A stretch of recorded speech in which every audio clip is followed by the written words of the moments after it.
پاکستان کی درخواست پر امریکی صدر ٹرمپ کی ایران سے جنگ بندی میں توسیع، بات چیت کا عمل مکمل ہونے تک جنگ بندی برقرار اور ایرانی بندرگاہوں کی ناکہ بندی جاری رہے گی۔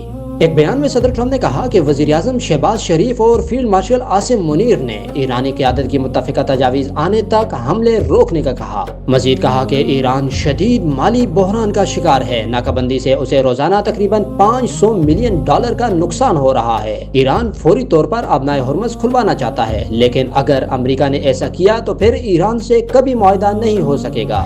وزیر اعظم شہباز شریف سے پاکستان میں ایرانی سفیر رضا امیری مقدم کی ملاقات، خطے کی موجودہ صورتحال اور امن کوششوں پر تفصیلی تبادلہ خیال۔ ترجمان ایرانی وزارت خارجہ اسماعیل باقائی کا کہنا ہے کہ سفارت کاری قومی مفادات اور سلامتی کے تحفظ کا ذریعہ ہے۔ جب محسوس کیا کہ سفارت کاری قومی مفادات کے لیے بہتر ہے تو اقدامات کریں گے۔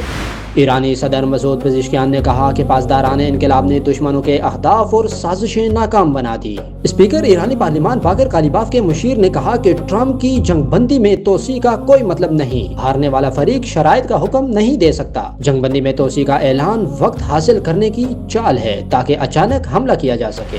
ایرانی پاسداران نے 2 جہاز قبضے میں لے کر ایرانی ساحل پر منتقل کر دیے۔ ایرانی میڈیا کے مطابق سمندری حدود سے قبضے میں لیا گیا ایک جہاز اسرائیلی حکومت سے منسلک ہے۔ جہازوں کے کارگو دستاویزات اور ریکارڈ کی جانچ پڑتال کی جا رہی ہے۔ ایرانی بحریہ کا کہنا ہے کہ دونوں جہازوں نے بغیر اجازت نیویگیشن سسٹم میں خلل ڈالا۔ دونوں جہاز آبنائے ہرمز میں سیفٹی کو خطرے میں ڈالنے پر قبضے میں لیے گئے۔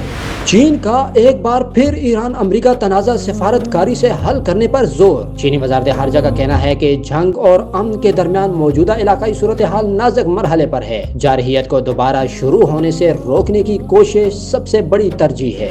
برطانوی وزیر خارجہ نے کہا کہ چاہتے ہیں مذاکرات دوبارہ شروع ہوں، آبنائے ہرمز کسی پابندی یا محصول کے بغیر مکمل کھولی جائے۔ سیکریٹری جنرل اقوام متحدہ کا بھی جنگ بندی میں توسیع کا خیر مقدم، کہا امید ہے پاکستان کی کوششیں تنازع کے پائیدار حل کے لیے سازگار حالات پیدا کرنے میں معاون ہوں گی۔ نائب وزیر اعظم اسحاق ڈار سے برطانوی ہائی کمشنر کی ملاقات، دونوں رہنماؤں نے تنازعات پر پرامن حل کے لیے مکالمے اور سفارت کاری کی اہمیت پر زور دیا۔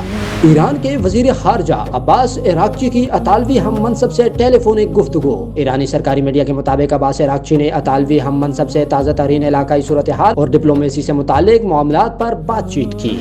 وزیر اعظم کی ملک میں الیکٹرک وہیکلز کے فروغ میں تیزی لانے کے لیے اقدامات کی ہدایت۔ وزیر اعظم کا کہنا ہے کہ الیکٹرک گاڑیوں کے فروغ سے ایندھن کی درآمدی بوجھ میں کمی آئے گی۔ یہ ماحولیاتی تحفظ اور انرجی سیکیورٹی کے لیے بھی انتہائی اہم ہے۔